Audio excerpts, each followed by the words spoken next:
For this final portion of this week's videos, I'm going to show you something. This is a facsimile, that means a kind of mock copy of a very famous book from the 18th century, 1700s, called The School of Fencing.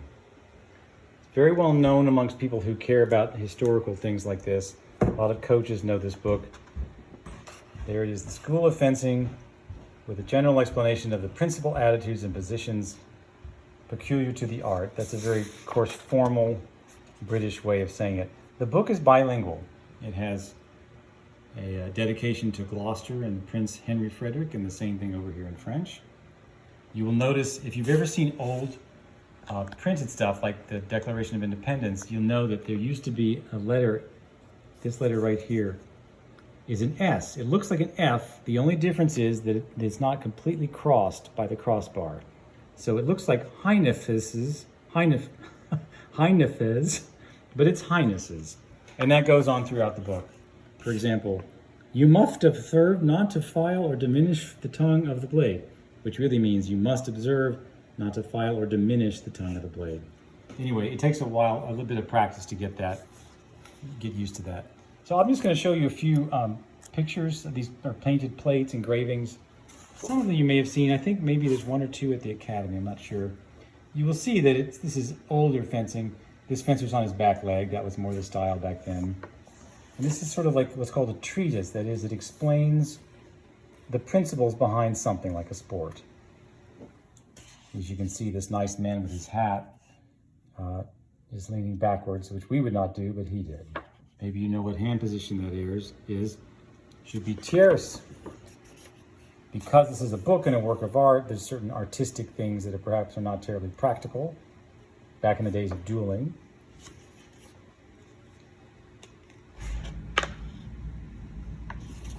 Here's some fun portraits of guys so you can illustrate the positions that the book describes. Some of these get kind of gruesome,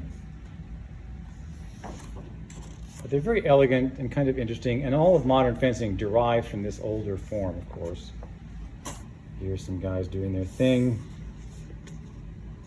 I'm just sort of flipping at random here. There's a nice preen parry. You ever wish your fencing uniforms looked like that? This is a riposte in tierce, it says right there. This gentleman's hat has been knocked off.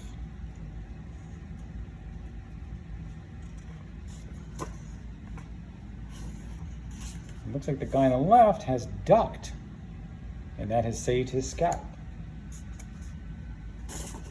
Here are two gentlemen getting ready to go at it. Looks like a coupe, a cutover of the blade, as you can see.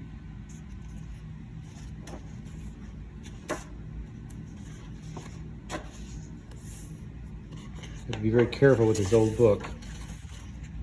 Here's what's called a demi-volte in some languages, or an esquive, or an inquartata, it's called in Italian, where the fencer turns his body a quarter turn, causing his opponent to go past him.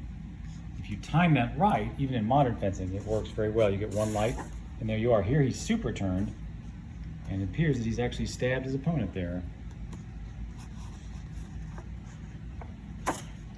Here's an old-fashioned way, you can't do this in modern fencing, of course, but of disarming your opponent. You catch the blade with a parry, and you reach up with your other hand and grab it. Or you do it under your arm, which seems a little risky.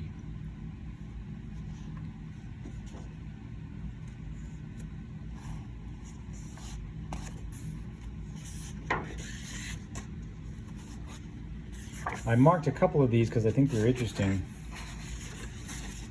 Here is one where there's a behind the back riposte. He's basically disarming him, and he's going around the back and hitting. You can see this in modern fencing. If you go to Garrick Meinhardt, M-E-I-N-H-A-R-D-T,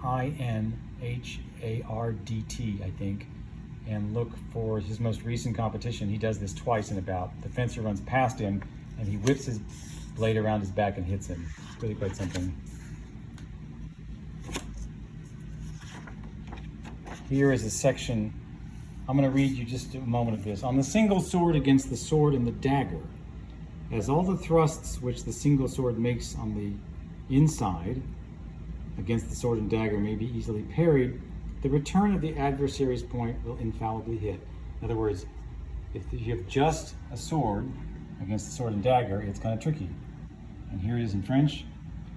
Comme tous les coups d'une épée seule tirent au-dedans des armes contre l'épée et le poignard peuvent être parés aisément, la riposte de la pointe de l'épée de l'adversaire touchera infailliblement. So there you go. He looks a little worried.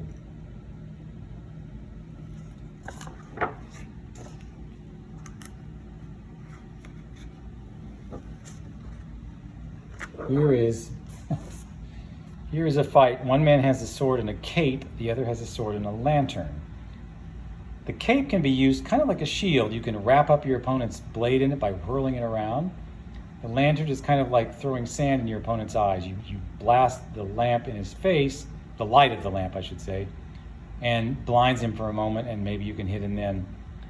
I may put a link in your post this week if you ever watched The Three Musketeers from the 1970s, the one with Michael York.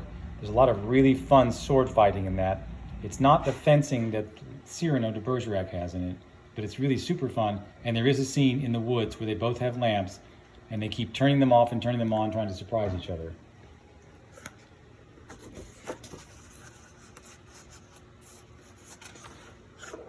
And here you can see again, he's using his lamp from behind, and he has a cape as a defense, like a shield. And finally, way back in 1983-84, I worked in the Princeton University Graphic Arts collection of the library, which is in the rare books department. It's a collection of books where the book itself is a work of art, kind of like this book. And I did actually, an entire exhibition of fencing in prints and in books. And here is the poster that we made. It comes from this book. But we printed, 25 copies of this and put them around the library in the school. An iconography and books and prints from the Graphic Arts collection, The Art of Fencing. I was very pleased with this. It was really interesting to me to do some of the research. And there it is. So that's your historical fencing lesson for the day, and I'll see you next week.